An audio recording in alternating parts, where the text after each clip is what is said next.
Wouldn't it be cool if we could replicate the sound of an old school chorus pedal right here in GarageBand iOS? Well, we can, and in this GarageBand Quick Jam, I'm going to show you how. Let's go.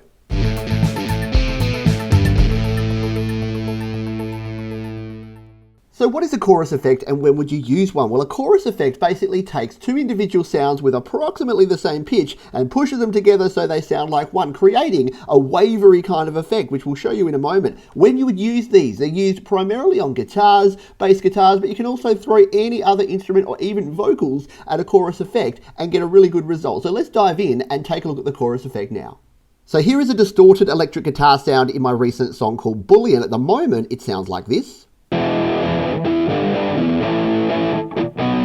But what if we wanted to give this a little bit more flavor? Well, let's add a chorus effect now to this guitar. So we're going to tap on our mixer icon here. We're going to scroll down to plugins and EQ. Now let's hit our edit button and we'll add a new effect, and we'll go down this time to the chorus effect. So here is our chorus, and we have three different options on chorus. We have our mix, which is how much of the effect, from 0 up to 100. We have our intensity, which is from 0% up to 100% intense. And then we have our rate, which is in hertz, which is how quickly that wavering sounds, so how quickly it will go in and out of its chorus effect. So let's demonstrate each of those now.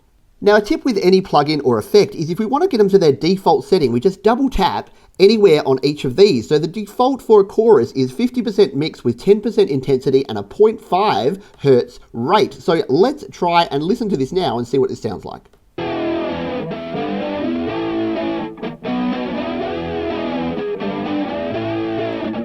So pretty cool, yeah, you can hear that sort of wavering in and out, and that's controlled by our rate. So let's drive the rate up and see what difference this has on the sound.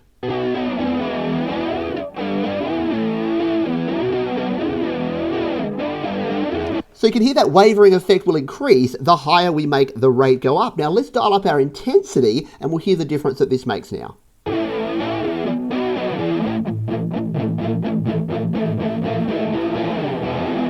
So what the intensity does is it actually increases the difference between the original note and the added note, meaning that it sounds more out of tune or you get more of that effect. So you probably want to be careful with your intensity and your rate, otherwise you could end up with something that sounds a bit like this.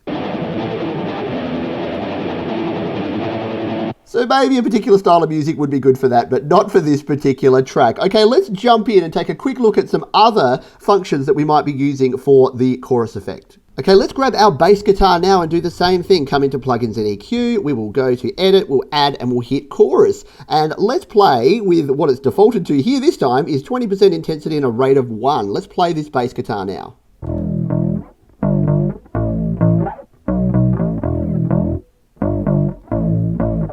And you might recognize that sort of bass sound from Nirvana's Come As You Are, probably the most famous use of a chorus effect on a bass guitar before. So you can get some pretty cool effects on bass. Let's try one more thing with the chorus effect.